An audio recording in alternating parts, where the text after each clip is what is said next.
लो भैया कर लो बात। पहुंचेंगे खैरना। आपको खैरना के बारे में कुछ बड़ी खतरनाक चीजें बताऊंगा। राम जाने इसमें लिखा हुआ है बस के पीछे, यह पूरा पत्थरों के ऊपर गाड़ी चल रही है। इसको भी ले लूं मैं, आपको अगर माइंड ना करें आप। धन्यवाद सर।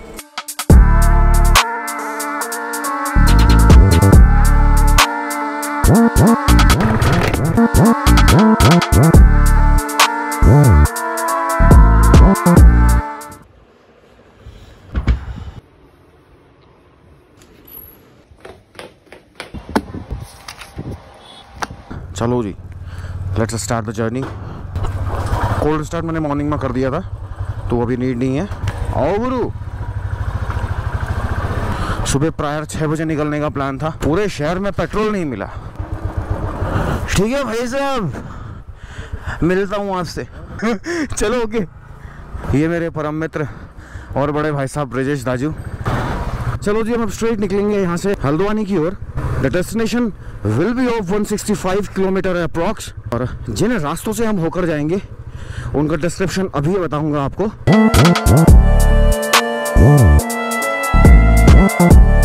ऑल्दो इस शहर की जिंदगी बहुत कंफर्टेबल है। रात के लगभग 1 बजे तक मैं ये गोप्रो का सेटअप बना रहा था अपना। एंड मोमेंट मेरा माइक खराब हो गया, पूरा टेप वेप मार के एकदम इंतजाम ऐसा खतरनाक बना रखा। It will take around 5 to 6 hour to reach Haldwani. Documentation लगभग मैंने रख ली, कोई भी कागज अगर मिसिंग हुआ तो 2,500 से 3,000 का बढ़िया तरीके से चालान लगेगा। हाल ही में मैं अपना बहुत बढ़िया सा चालान कटवा चुका हूँ इन 4 व्हीलर। सबसे बढ़िया बात तो है यार, मौसम थोड़ा ठीक लग रहा है बागेश्वर में। पता नहीं यहाँ से आगे अब किस तरीके का होगा, मुझे इसका अनुमान थोड़ा सा कम है। इस तरह के गधेरे आपको जगह जगह मिलेंगे। टायर्स आर ट्यूबलेस, बाकी फर्दर कोई इशू ऐसा है नहीं। इधर बहुत खूबसूरत जगहों में से एक है। जिस भी होटल में आप स्टे करेंगे वहां से नीचे का नजारा अगर आप देखेंगे स्वर्ग दिखने लगेगा। नीचे से बागेश्वर शहर और ऊपर से कोहरे की चादर बिछी हुई दिखेगी हवाओं में। काकुला है यहाँ से लगभग 30 किलोमीटर की डिस्टेंस में। हमारे पहाड़ों में एक बड़ी खूबसूरत चीज ये भी लगती है कि किसी भी रास्ते में हमारे इष्ट देवता के मंदिर आते हैं, जो देवी देवताओं के मंदिर आते हैं, हाथ जोड़कर भगवान को प्रणाम करना और बहुत अच्छी यात्रा की कामना हर कोई जो भी यहाँ से गुजरता है वो करता है। बल्कि हम तो बचपन से इन्हीं सड़कों पर आते रहे हैं। देखिए गांव में देवी देवताओं की बहुत मान्यता होती है। मैं आपको हर वीडियो में बताता हूँ, स्पेशली बताता हूँ। पहुंचने वाला हूँ दाणो छीना। कल रात में 1 बजे सोया हूँ, मेरी नींद थोड़ा सा पूरी नहीं हो पाई। लेकिन ये है कि बाइक आराम से और सेफली चलानी है। पहली फिक्र जो है ना मुझे अपने लिए करनी है, क्योंकि इस राइड में मैं बिल्कुल अकेला हूँ। स्कूल के बच्चे आ रहे हैं, देखो ये बच्चों को देख के ना कसम से स्कूल वाला जमाना याद आ गया। हम लोग भी स्कूल कैंपस में इस तरीके के ड्रेसेस में घूमते थे। जो भी वक्त हमने बिताया बचपन में वो सिर्फ यादों के तौर पर हम संभाल के रख सकते हैं, उससे ज़्यादा कुछ भी नहीं दोस्तों। वो स्कूल टाइम में दोहरा नहीं सकता हूँ, वो स्पोर्ट्स जो मैंने खेले वो मैं दोहरा नहीं सकता हूँ, जो मोमेंट्स मैंने लाइफ में स्पेंड किए, जो कॉलेज पढ़ा मैंने लाइफ में, मैं कभी उसको दोहरा नहीं सकता हूँ गुरु। जो ग्रेजुएशन का टाइम होता है वो सबसे अच्छा वक्त होता है कॉलेज का। हालांकि बाद में जो हायर स्टडीज़ होती है उसमें सिर्फ पढ़ाई और कंसंट्रेशन आपका मस्ट होता है, उसमें कोई भी आप ज़्यादा एंजॉयमेंट नहीं करते हैं। हालांकि मैंने तो बीकॉम ऑनर्स प्लस MBA दोनों में दबा के एंजॉय किया। ये आ गया जो सेकंड डेस्टिनेशन गांव पड़ने वाला था, कठपुड़िया छीना। एक छोटा सा गांव है, ये यहाँ की लोकल मार्केट है। 1-2 आपको medicine shop plus grocery shops plus hotels मिल जाएंगे यहाँ पर। और पहाड़ों की एक सुंदर बात यह है कि आप कभी बोर नहीं हो सकते सर, आप कभी बोर नहीं हो सकते। रास्ते भर आपको दुकानें मिलेंगी, ब्रेक लेके जा सकते हैं, चाय पी सकते हैं, कॉफ़ी पी सकते हैं, कुछ अच्छा खा सकते हैं। किसी भी यात्रा का ना यार खाने से बड़े दूसरे किस्म का ताल्लुक होता है। सड़क किनारे आपको जानवर भी दिखेंगे, तो बड़ी सावधानी से चलना है। मैं हर व्लॉग में आप लोगों से कहता हूँ कि सावधानी बरतना बहुत ज़रूरी है मित्र। व्लॉगिंग करने की एक खास बात मैं ये समझता हूँ कि आप पूरे रास्ते भर ना अटेंटिव रहते हैं, आपका माइंड डिस्ट्रैक्शन नहीं होता। आपका आधा जो कॉन्सेंट्रेशन है यार वो तो बाइक चलाने में है, आधा ध्यान आपका व्लॉग में रहता है। आपको सब कुछ डिस्क्राइब करते हुए जाना पड़ता है, तो रास्ते का हाल है ना यार वो बिल्कुल अटेंटिव होकर बताते हैं, तो नींद नहीं लगती है। एक्सर्शन से थोड़ी सी राहत मिल जाती है। हालांकि एक्सर्शन होगा लेकिन पूरी यात्रा कंप्लीट करने के बाद होगा। ये देखो बड़े बड़े बंदर दिखेंगे आपको भाई साहब, मैं थोड़ा डरता हूँ बंदरों से। मौसम थोड़ा क्लाउडी लग रहा है यहाँ पर। After travelling 70+ kilometres I am about to reach Almora. जहाँ से मैं क्रॉस ओवर हो रहा हूँ ये है कसार रीजन।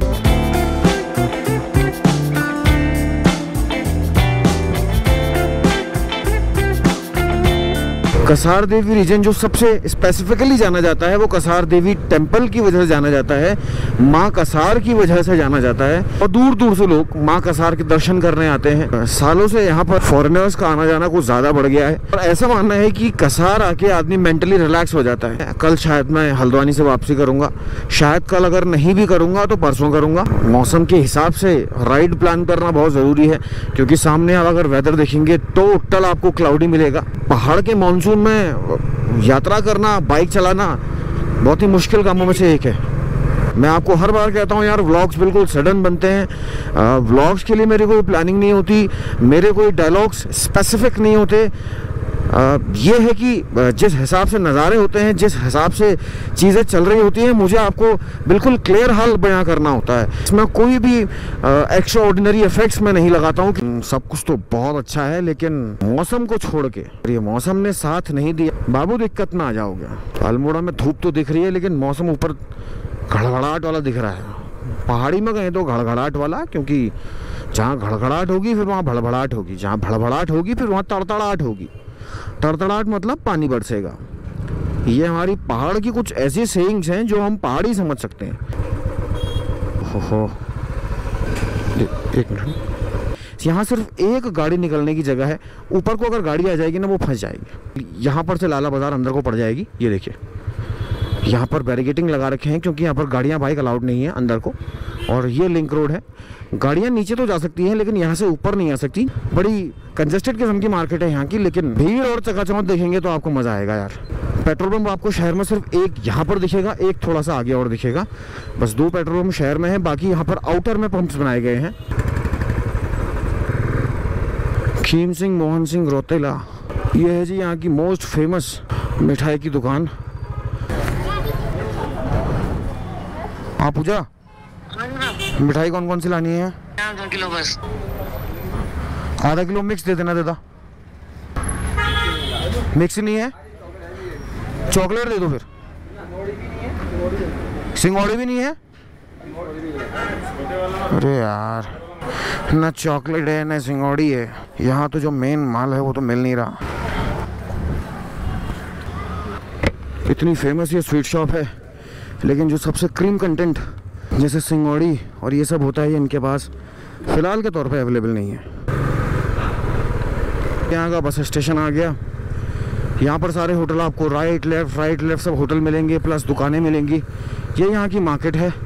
कुछ अच्छे कैफ़ेज़ मिलेंगे यहाँ पर। कुछ रुक के खाना चाहते हैं आप तो फिर ये भी बहुत अच्छा ऑप्शन है, लेकिन गाड़ी पार्क करने की आपको इस शहर में जगह नहीं मिलेगी। बहुत कंजेस्टेड तरह का इलाका है। आप जहाँ भी गाड़ी लगाएंगे तो आपको खाने से महंगा बिल चालान का पड़ जाएगा। तो कृपया चालान बचाएं और कहीं आगे जाके खाना खाएं। अब जो मैं मिठाई लूँगा यार, वो लोधिया से लेने वाला हूँ। तो जी यहाँ पर से दिल्ली अगर आपको जाना है 350 किलोमीटर, नैनीताल 62, हल्द्वानी 91 किलोमीटर। जी ये था डेस्टिनेशन डिस्टेंस आउटले कि कितने किलोमीटर में हम कहाँ पहुँचेंगे। Kathgodam 81 kilometre, Bhowali 52, Mukteshwar 45, Kwarab 13 kilometre. क्वारब अभी रास्ते में आएगा, 13 किलोमीटर समथिंग है। और लोधिया जहाँ से हमको मिठाई लेनी है वो है लगभग 1 किलोमीटर, 1 किलोमीटर ओनली। अरे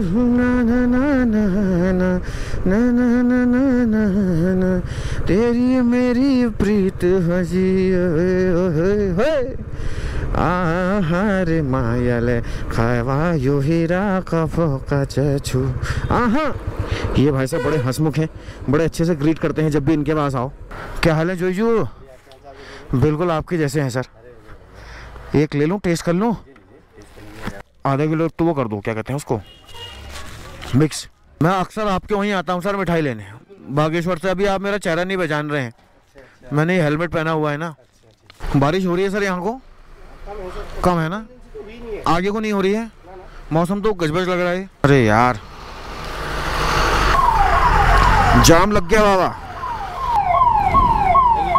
एम्बुलेंस, धन्यवाद सर। इसको भी ले लूं मैं, आपको अगर माइंड ना करें आप। धन्यवाद सर। The real test. चलिए धन्यवाद जोजू, धन्यवाद सर।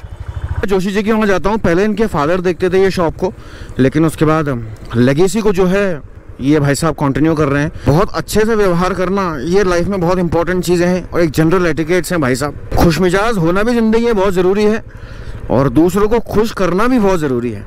तो जब भी इनके वहाँ जाएंगे आप, पहले तो आपको टेस्ट करने के लिए 2 मिठाइयाँ आपके सामने रख दी जाएंगी। पहले आप टेस्ट कीजिए, उसके बाद लीजिए।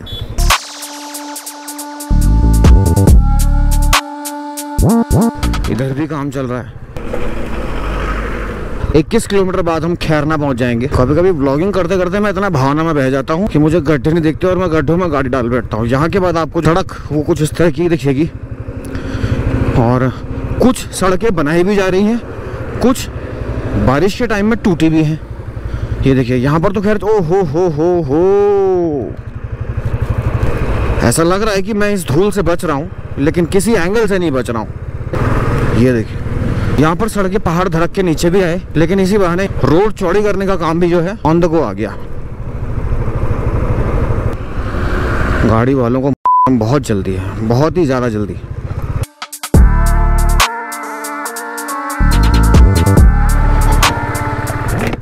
ऑफ रोडिंग का अगला पड़ाव मुबारक हो। यहाँ पर पिछले कई सालों से ही काम चलता रहता है, इवन चलता ही रहता है। सड़कों की हालत बहुत ख़राब है। जब आप ख्वारब क्रॉस करेंगे ना, ख्वारब के बाद आपको सड़क बिल्कुल बेकार मिलेगी।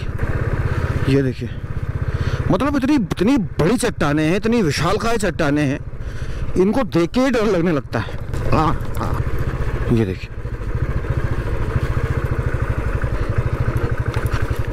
ओह ओह ओह ओह सड़क ही नहीं है गुरुजी। अरे क्या करें भैया, सड़कों का हाल देखो। मेरे ख्याल से मैं क्वारब से समथिंग 10 या 15 किलोमीटर आगे आ गया हूँ। हाँ, जो डेस्टिनेशन अभी लेफ्ट है हल्द्वानी के लिए वो अल्मोड़ा से थी 91 किलोमीटर्स, लेकिन अब होगी शायद 70 के आसपास। अब अगला डेस्टिनेशन हमें खैरना देखने को मिलेगा। खैरना के बाद आएगा कैंची धाम मंदिर, जहाँ नीम करोली बाबा जी का आश्रम और बहुत एक पावन मंदिर है।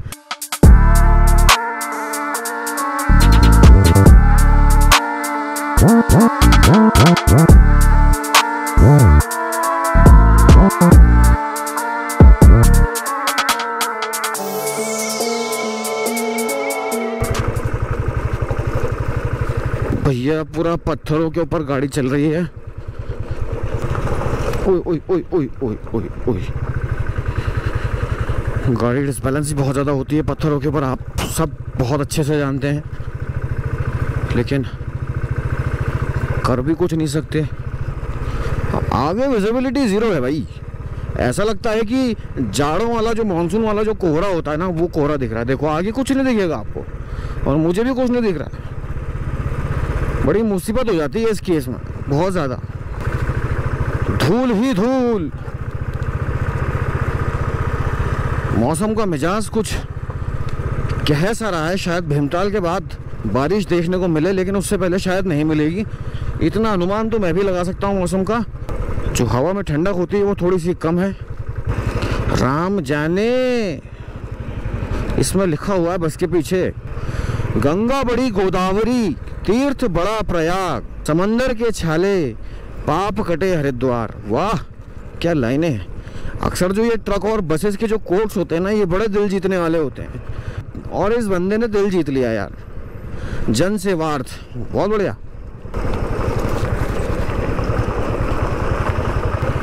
अरे भाई, बाइक वालों के लिए भाई इस तरह का सफ़र बड़ा बेकार हो जाता है।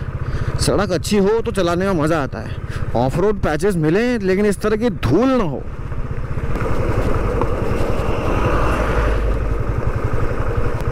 अब हम पहुंचेंगे खैरना। आपको खैरना के बारे में कुछ बड़ी ख़तरनाक चीज़ें बताऊंगा, जो कि बड़ी ख़तरनाक है एक राइडर के लिए, एक यात्री के लिए। और वो इस क्षेत्र की नेचुरलिटी है, उसमें कोई भी ह्यूमन इंटरफेरेंस नहीं है, उसमें कुछ कर भी नहीं सकते। बस ये है कि वी हैव टू सफ़र। ओहो, लो भैया कर लो बात, लो भैया कर लो बात। मेरे भाई क्या चल रहा है यार, ये जो चल कर रहा हुआ है यार। जो इस रोड कंस्ट्रक्शन में लोग काम कर रहे हैं ना, तो उनके लिए कितनी मुसीबत होती होगी। मैं शायद गर्म पानी के आसपास पहुंच गया हूँ, जहाँ तक उम्मीद है मुझे।